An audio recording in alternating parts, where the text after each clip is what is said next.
For the entirety of his time in office, President Trump has consistently stated for over 10 years that Iran must not get a nuclear weapon.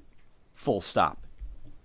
Thanks to President Trump's bold and visionary leadership and his commitment to peace through strength, Iran's nuclear ambitions have been obliterated. Many presidents have dreamed of delivering the final blow to Iran's nuclear program, and none could until President Trump. The operation President Trump planned was bold and it was brilliant, showing the world that American deterrence is back. When this president speaks, the world should listen. And the U.S. military, we can back it up. The most powerful military the world has ever known. No other country on planet Earth could have conducted the operation that the chairman is going to outline this morning. Not even close. This is my video update on this Sunday afternoon, June the 22nd, coming to you from Nicosia, Cyprus. Let's talk about some news. And we got the U.S. strike into Iran, as I am sure everyone knows. The United States, they launched an attack against the three uranium enrichment nuclear facilities in Iran, the main target being the Fordow nuclear facility. And according to U.S. President Trump, this was a huge success. Fordow has been obliterated. That is what Trump posted on Truth Social, and that is what he said in a televised statement from yesterday.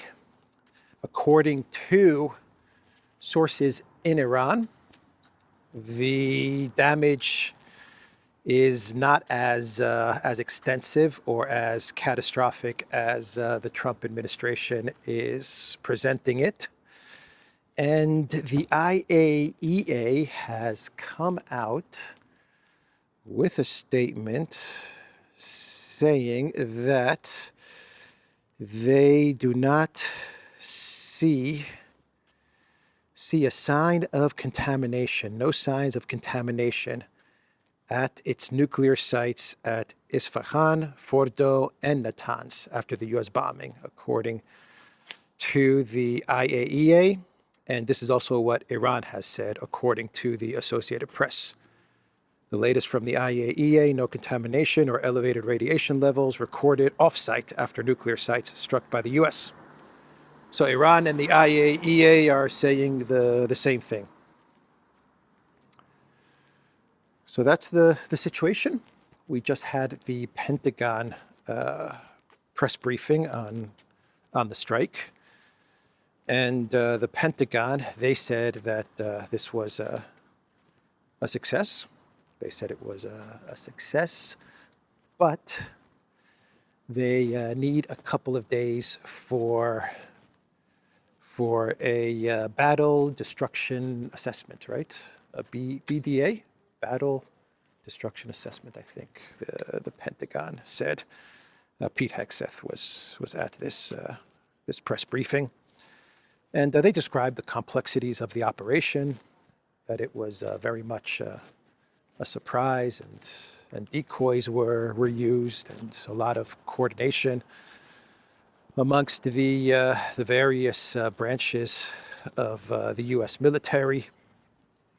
But they need to wait a couple of days in order to see exactly what damage was done and how successful this strike actually was. But according to the initial reports, this is what the Pentagon said.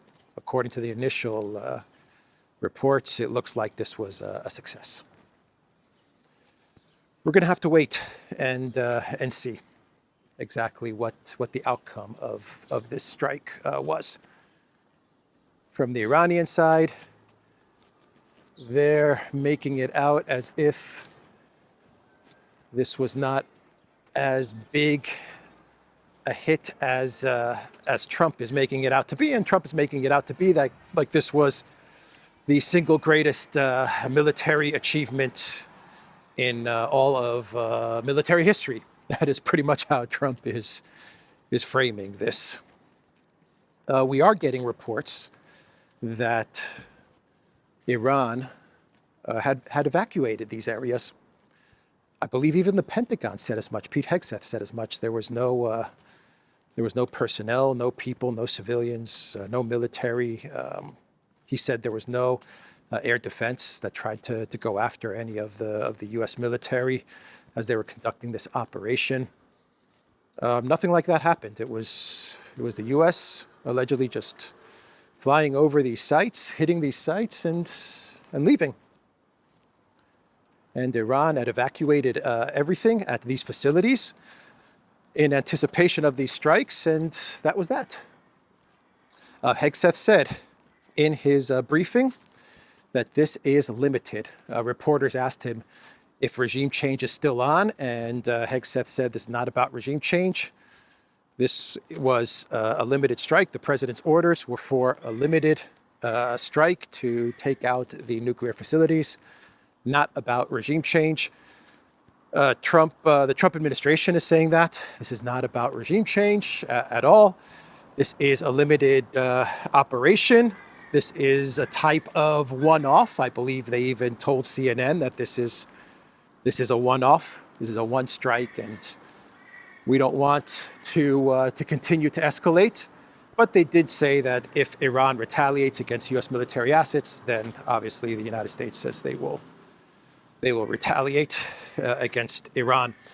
Let me read you the Trump posts from yesterday. He posted on Truth Social a bunch of American flags to get everyone's patriotism moving, right? To get everyone's patriotic spirits up. So he posted a bunch of American flags as he was announcing the U.S. attack on nuclear facilities. The United States of America decided to attack nuclear facilities. Unprovoked, an unprovoked full-scale act of aggression on nuclear facilities, right? Unprovoked, full scale. You have to put in there the full scale. I always forget the full scale when I mention unprovoked. Anyway, Trump, he posted, "We have completed our very successful attack on the 3 nuclear sites in Iran, including Fordow, Natanz, and Esfahan. All planes are now outside of Iran airspace. A full payload of bombs was dropped on the primary site, Fordow. All planes are safely on their way home. Congratulations to our great American warriors. There is not another military in the world that could have done this. Now is the time for peace. Thank you for your attention to this matter." Then Trump posted, "I will be giving an address to the nation at 10 p.m. at the White House regarding our very successful military operation in Iran. This is a historic moment for the United States of America, Israel, and the world. Iran must now agree to end this war. Thank you." Then Trump posted from open source intel that Fordow is gone. And finally, he posted, "Any retaliation by Iran against the United States of America will be met with force far greater than what was witnessed tonight. Thank you, Donald J. Trump, President of the United States." And that message is all in caps. So you know Trump's serious when the message is all in caps. During his speech, Trump said, he said as he ended his speech yesterday, he said, God bless the Middle East, God bless Israel, and God bless America. Those were the blessings that he threw out there as he ended his speech from yesterday. I'm trying to see if I have it bookmarked, the article or the statement, if I have it bookmarked, where the Trump administration tells CNN that this was a one-off. I don't think I have that handy. But I did read it somewhere that this was a one-off. Here we go. Breaking. Trump hopes the strikes will prompt new diplomacy and is not currently planning further U.S. attacks, sources tell CNN. And from disclosed.tv, Trump currently has no plans for additional American military actions inside Iran, according to CNN. I mean, can Trump be believed, right? Is this really a one-off and no further plans for attacks? No more attacks? I mean, can Trump honestly be believed? Within 2 weeks, right? We're not going to attack, or we're going to allow diplomacy. Within 2 weeks, we're not going to attack within 2 weeks. He attacked on June. Should I cross? Let's cross. He attacked on June 22nd, which is, interestingly enough, the exact day that Nazi Germany invaded Russia. Operation Barbarossa was June 22nd, 1941, something that Russia is mentioning. So the response from Iran, what is going to be the response, the retaliation? We are getting reports that it could come in the form of the closure of the Straits of Hormuz. That is a possibility. I believe the Iranian parliament has already voted to close the Straits of Hormuz, but the decision ultimately lies with the supreme leader, Khamenei. So that could be a possibility. There are also reports of Iranian warships at the Strait of Hormuz. And we are also getting reports that if there were to be some sort of a closure of the Strait of Hormuz, the two countries or regions that would be affected the most are the EU, the Europeans, and the Chinese. And the reports are that Iran is going to possibly do something where Chinese vessels are allowed to pass, but European and Western vessels are not, or something like that. I don't know. These are all reports and rumors right now. But the parliament has voted for the closure of the Straits of Hormuz, which would really send the oil price jumping. And you know that would upset stunning and brave Kaya Kallas, because she was hoping for a $45 a barrel price cap against Russia. So that's gone. Actually, I think the EU has even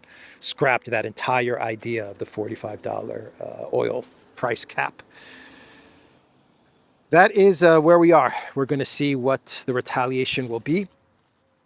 If it will be a military retaliation, if it will be something else. Iran can also use diplomacy. They can use that as well. They can leave the non-proliferation treaty, the NPT. They could stop working with the IAEA. There's all kinds of things that Iran could do which are not military, because you got to imagine that the military strike, if they were to retaliate against the United States on a military level by hitting, say, one of the U.S. bases, or having a proxy hit one of the U.S. bases that's all over the Middle East, that would be exactly what Netanyahu is hoping for, right? Because that would further draw the U.S. into this conflict, which is exactly what Israel, Netanyahu needs, because it does look like Israel cannot continue this war of attrition. The war of attrition between Iran and Israel, the more time goes, and the Iranian regime, the Iranian government does not look like it's going to collapse. It favors Iran. The more time passes in the war of attrition, it's in Iran's favor, unless, of course, Netanyahu can find a way to draw the United States deeper into the conflict, like directly deep into the conflict, which would be Iran attacking U.S. military installations. The foreign minister is on his way to Moscow to meet with Putin. He actually said he's going to be talking with Putin and consulting with Putin. And everyone that knows Russia and understands the way Putin has shown amazing restraint with Project Ukraine, the same technique was used by the collective West, by the neocons, by Zelensky, with Project Ukraine trying to draw NATO or the U.S. Deeper into the conflict in Ukraine. Macron has tried to do it. Stammer has tried to do it. Remember Zelensky and the bombs that landed in Poland. The air defense, they were interceptors, right? Way in the beginning of the conflict. Remember that? When the interceptors landed in Polish territory and a couple of farmers were actually killed. And Zelensky was saying this was Russia that's firing missiles into Poland. Article 5, Zelensky said, Article 5. And then it was shown that these were Ukrainian air defense, I think S-300s. So he was trying to draw NATO into the conflict, understanding that the only way that Ukraine had any chance of matching Russia was if NATO were to get openly involved, like directly, openly, not what it's doing now. It's really the same situation. And the problem with what Trump did, if this was, let's assume that this was a one-off limited strike. Let's assume that. And that Trump has no intention of continuing. We're going to assume this. The problem is that as the war of attrition between Iran and Israel continues, and Israel continues to incur damage from this war of attrition with Iran, Netanyahu is going to approach Trump. And he's going to ask Trump to get involved again. And how does Trump say no? You know that's going to come in a week, in 2 weeks. Netanyahu's going to call up Trump and he's going to say, look, we need you now to take this out or to hit that or to put boots on the ground or whatever. He's going to continue to ask Trump to get involved. And is Trump really going to say no? Is Trump going to tell Netanyahu, no, our strike on Fordow, that's it? No more, we're out? Can Trump really do that? So that's the risk in all of this. And of course, the other big risk is a false flag. Got to watch out for the false flags, because a false flag could easily pull in the United States into an all-out big Middle East war with Iran. So I think that covers everything. We'll probably wait till after the meeting with Putin. After the Iranian foreign minister meets with Putin, then we'll probably get a clear picture as to what's going to be decided by Iran. That would be my guess. They're going to consult with Putin. Obviously, China's going to be involved as well via Russia. Whether Iran relies on the Russian and the Chinese advice as to what to do, we'll see. Iran might not take whatever advice Putin gives them, whatever advice Russia or China gives them. And of course, the United States could be talking to Russia, is definitely talking to Russia, knowing that the Iranian foreign minister is traveling to Russia. You know that the Trump administration is also going to be talking to Russia. So the strategy from Trump, if you want to call it strategy, was that we're going to bomb nuclear facilities in order to get Iran back to the negotiating table, right? That's the thinking, that's the rationale. Can I even use the word rationale? Oh my God.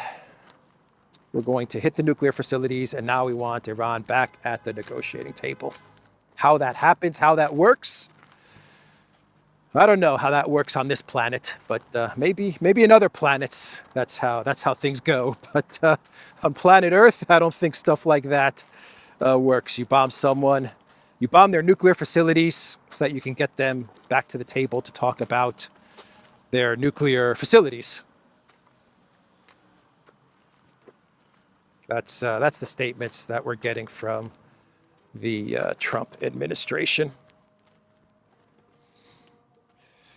So let me read you some statements from the Iranian foreign minister that he posted on X. He is the person that is coming out in front, that is issuing statements and talking about the situation. And here is what Araghchi said. The United States, a permanent member of the UN Security Council, has committed a grave violation of the UN Charter, international law, and the NPT by attacking Iran's peaceful nuclear installation. The events this morning are outrageous and will have everlasting consequences. Each and every member of the UN must be alarmed over this extremely dangerous, lawless, and criminal behavior in accordance with the UN Charter and its provision allowing a legitimate response in self-defense. Iran reserves all options to defend its sovereignty, interests, and people. And then Araghchi posted, last week we were in negotiations with the US when Israel decided to blow up that diplomacy. This week we held talks with the E3, EU, when the US decided to blow up that diplomacy. What conclusion would you draw? To Britain and the EU High Rep, it is Iran which must return to the table. But how can Iran return to something it never left, let alone blew up? It's so bad for the US, man. It's so bad for the Trump administration. He is in such a mess. He is in such a freaking mess. The Democrats are coming after him. A lot of people in Congress are coming after him, even Republicans. They've been posting on X that Trump should not have done this. That's what they're posting. A lot of people in Congress, left and right, but the Democrats are going to absolutely go after Trump on this one, even though they're probably in agreement with war with Iran and going into war with Iran. But politics is politics, right? And they now see an opening to go after Trump, and they're going to take it. And the neocons, if Trump does not do the neocon bidding, they're going to throw Trump under the bus big time. The Lindsey Grahams and all of these guys, they don't have any loyalty towards Trump. So if Trump doesn't do their bidding, which is going to be in the form of continued escalation against Iran in the future, in a week from now or 2 weeks from now or a month from now, whatever, then they're going to go after Trump. He put himself in a big mess, a big box. He's boxed himself in big time.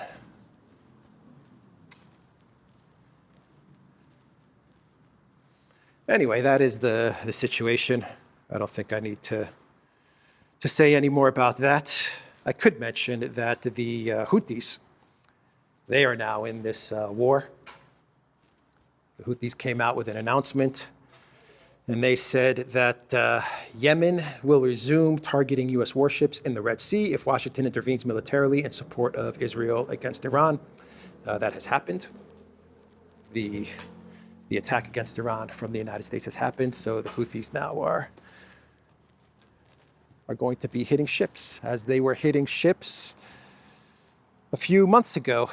And the United States tried to take out Yemen. Didn't work. They have no answer for the Houthis or for Yemen. So should we do some other news? I'm trying to think, is there anything else I want to say about this? I don't think so. We're going to wait and see now. I would say let's wait until after Monday and after the meeting with Putin and see how all of this develops.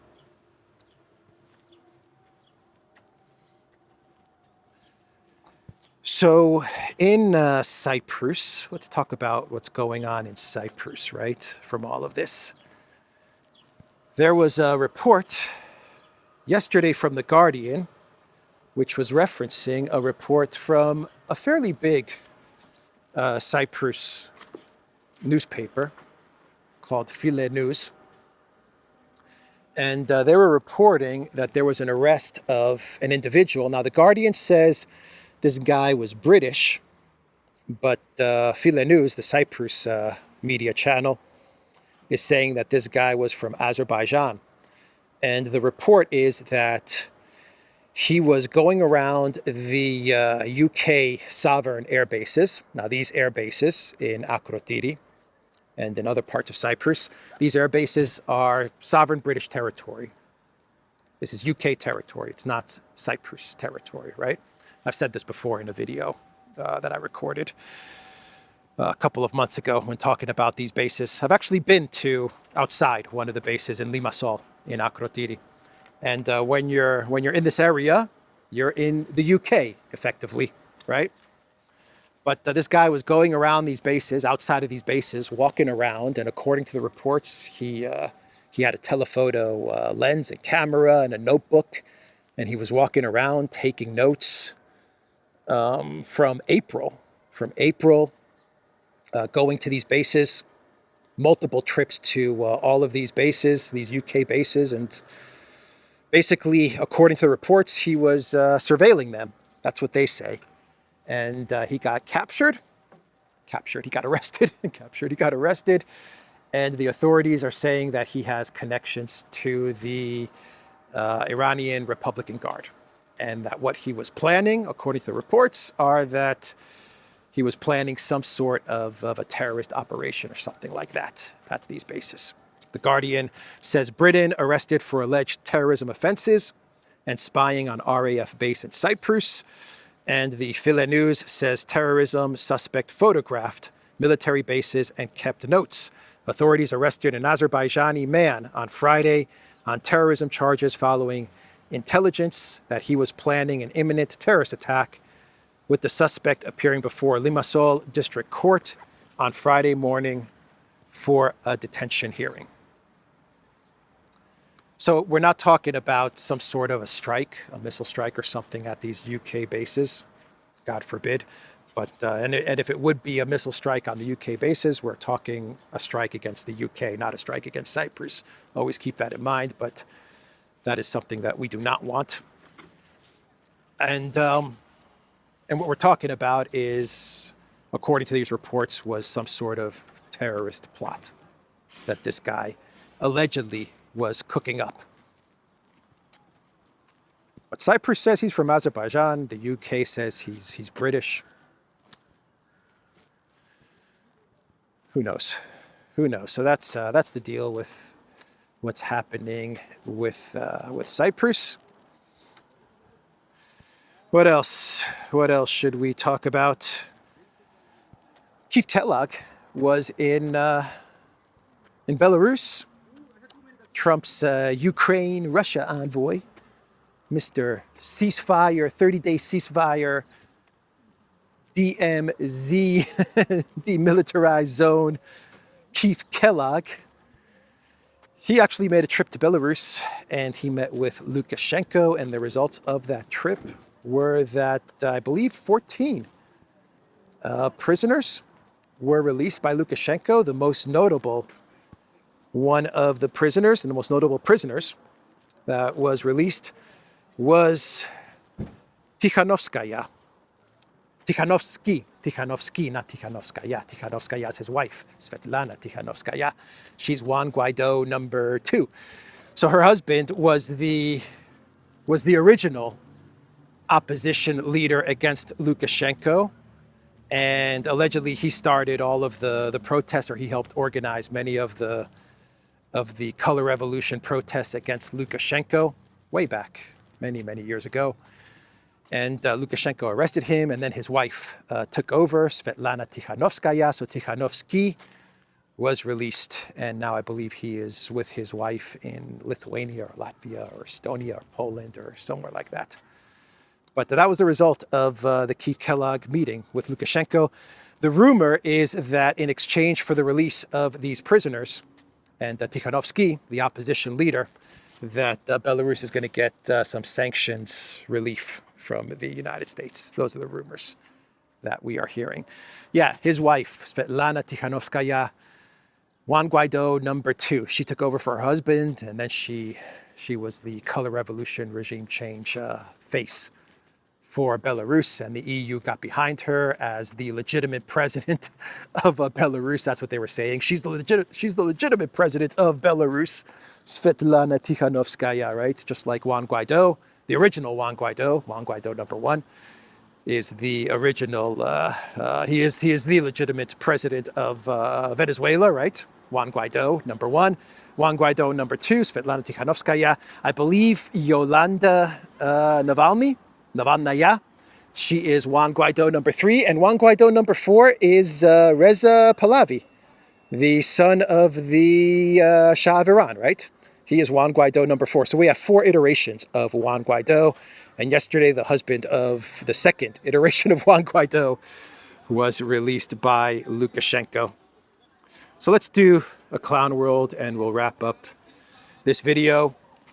By the way, go on to the Duran, where me and Alexander, we recorded a live stream on the U.S. strike into Iran. So if you go to the Duran channel, you'll see the live that we did. It's about an hour-long live stream where we answered many questions as well with the strike on Iran. So definitely check out that video. And let's do some clown worlds.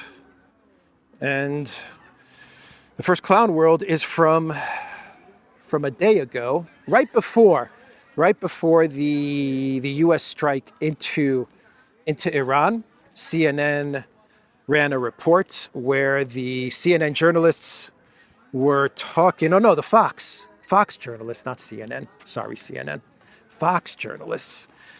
They were talking about how a potential U.S. bombing of Iran would be very much like Top Gun number 2, not Top Gun number 1, Top Gun number 2.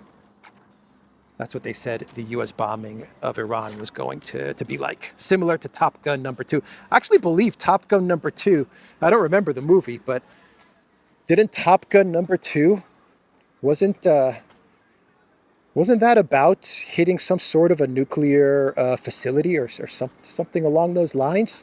If I remember the plot correctly. I forget.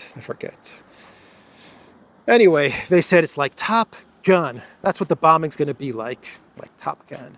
Yeah, so what we're looking at here is we're being told this is, I think, anywhere from just shy of 200 to 300 feet in depth. There are all kind of reports out there of 1,000 foot, but I think that's more propaganda. So what you end up doing is if you saw the movie, the latest Top Gun movie, eerily enough, this is that plot kind of coming to fruition in real life. It's not just one bomb. It'll be a bomb after a bomb to get through that penetration. And just lastly, and finally, we'll do one more quick clown world. As all of this is going down, this escalation in the Middle East, a U.S. Unprovoked, full-scale attack against Iran, perhaps a wider conflict in the Middle East, hitting nuclear facilities. All of these things are happening in the region. And what does Zelensky do? What does Zelensky do? Zelensky, he asks for more money. Of course, that's what Zelensky does. He actually posted this on the 21st of June.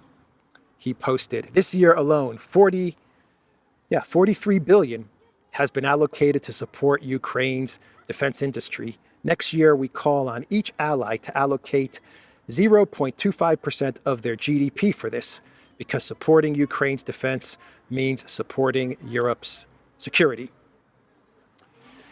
Yeah, I think the Green Goblin's timing is not so great. He wants 43 billion, 0.25% of every country's GDP. Every European collective West country's GDP, 0.25% should go to Churchill number 2, or Abraham Lincoln number 2. However you want to call him. Yeah, that's Zelensky. 43 billion. Not going to happen, my man. Not going to happen. Anyway, that is the video. theduran.locals.com. We are on Rumble, Odyssey, BitChute, Telegram, Rockfin, and X. Go to the Duran shop, pick up some merch, like what I'm wearing in this video update, which is our new line of shirts with city names and Duran logos and flags. Pretty cool shirts. Pick it up at the Duran shop. The link is in the description box down below. I will see everybody tomorrow. Take care.